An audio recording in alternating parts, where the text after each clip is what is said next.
Welcome to my channel.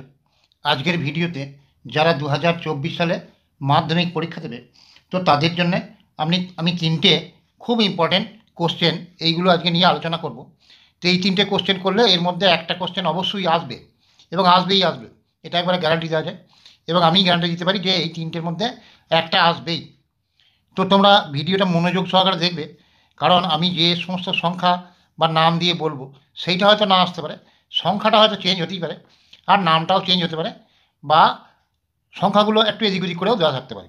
কিন্তু এই তিনটে অঙ্ক মানে তিনটে কোশ্চেন তুমি যদি খুব ভালোভাবে প্র্যাকটিস করো, এই তিনটের মধ্যে একটা তুমি কমন পাবেই পাবে।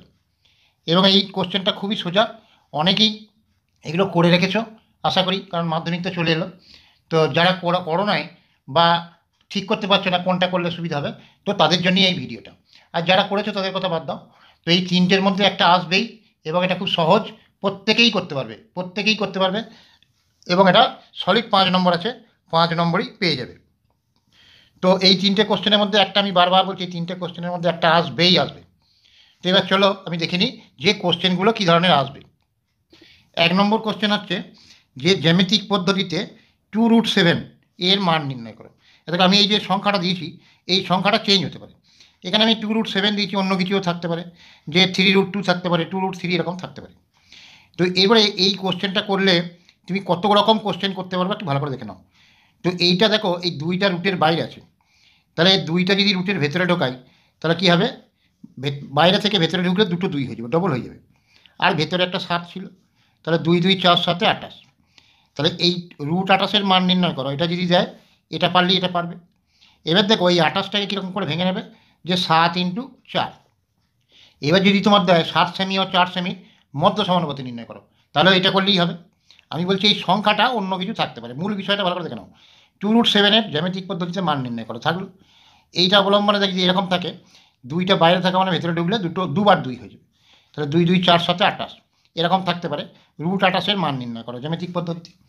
আবার √28টাকে ভেঙে নিলাম 7 আর 4, তাহলে 7 সেমি আর 4 সেমির মধ্য সমানুপাতি নির্ণয় করতে দিতে পারে। আবার এটা এরকম দিতে পারে যে একটা বর্গক্ষেত্র আঁকো যার এক একটি বাহুর দৈর্ঘ্য √28 সেমি, এটা দিয়ে এটা করা যাবে। আবার এরকম দিতে পারে যে একটা আয়তক্ষেত্র অঙ্কন করো যার দৈর্ঘ্য হচ্ছে 7 সেমি, প্রস্থ হচ্ছে 4 সেমি, এই আয়তক্ষেত্রের সমান ক্ষেত্রফল বিশিষ্ট একটি বর্গক্ষেত্র অঙ্কন করো। তাহলে এই কটা প্রশ্নের সব একই উত্তর, এই সংখ্যাটা পাল্টে দিতে পারে। 7 সেমি দৈর্ঘ্য, 4 সেমি প্রস্থ, এটা একটা আয়তাকার চিত্র, এর সমান ক্ষেত্রফল বিশিষ্ট একটা বর্গাকার চিত্র অঙ্কন করো। তাহলে অনেকগুলো কোশ্চেন এই কোশ্চেনটা করলেই করা হয়ে যাবে। তো এটা তোমরা আশা করি বুঝতে পেরেছো এবং পারবে।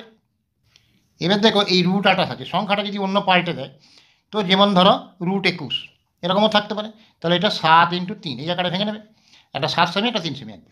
কিন্তু এই চ্যাপ্টার থেকে এরকম যদি থাকে, ধরো √23 বা √29 বা √31 এরকম যদি থাকে, ধরো এইটাকে ভাঙা যাচ্ছে না, এরকম 7 3 21 যেমন ভাঙলাম, এটা 7 4 28 যেমন ভাঙলাম, এটা ভাঙা যাচ্ছে না। যেগুলো দেখবি এরকম থাকবে, এই মৌলিক সংখ্যা আকারে থাকবে, সেগুলো কি করবে, এই সংখ্যাটাকে 5 দিয়ে ভাগ করে দেবে। তাহলে 5 ইন্টু, তাহলে এটাকে 5 দিয়ে ভাগ করলে 5 4 20, বাকি থাকলো 3 দশমিক নিলাম, 5 6 30। তাহলে একটা 5 সেমি, একটা 4.6 সেমি।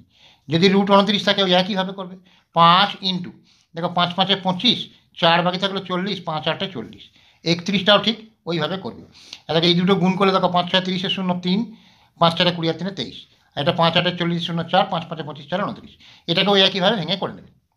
এবার 2 নম্বর কোশ্চেন যেটা, সেটা হচ্ছে কি, দেখো 3 সেমি ব্যাসার্ধ বিশিষ্ট একটি বৃত্ত অঙ্কন করো। বৃত্তের কেন্দ্র থেকে 7 সেমি দূরে কোনো বিন্দু থেকে ওই বৃত্তের দুটি স্পর্শক অঙ্কন করো। তো এইখানে চেঞ্জ কি হতে পারে, এই 3 সেমিটা চেঞ্জ হয়ে যেতে পারে, 7 সেমিটা সংখ্যাটা পাল্টে দিতে পারে, অন্য সংখ্যা থাকতে পারে, বিষয়টা কিন্তু একই। আর এখানে দেখো দুটি স্পর্শক আঁকতে বলেছে, এখানে একটি স্পর্শক আঁকতে বলতে পারে।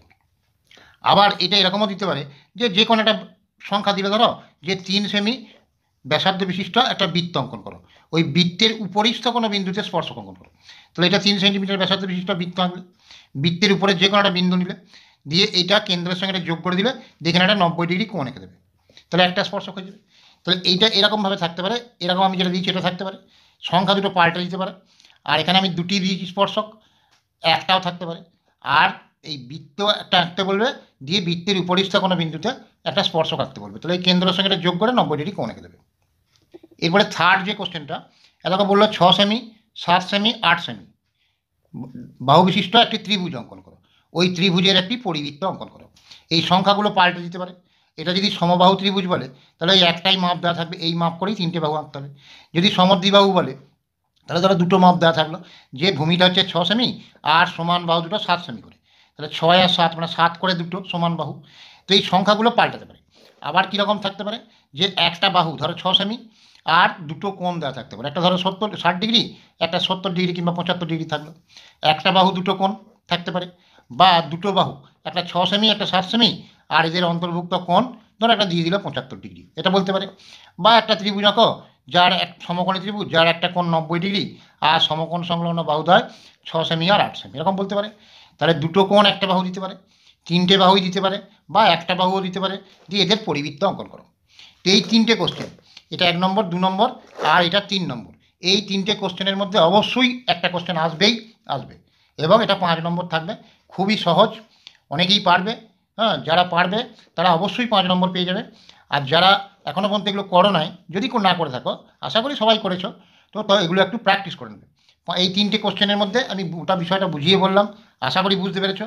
এই সংখ্যাগুলো চেঞ্জ হতে পারে আর এর নামগুলো চেঞ্জ হতে পারে, আর কত টাইপের কোশ্চেন হতে পারে সব এই একটা ভিডিওতে বলে দিলাম। আশা করি বুঝতে পেরেছো। যদি কারো এর পরেও যদি কারো কোনো কোশ্চেন থেকে থাকে তাহলে আমাকে হোয়াটসঅ্যাপে জানাতে পারো। আর যদি ভিডিও ভালো লেগে থাকে লাইক করো, শেয়ার করো, সাবস্ক্রাইব করো।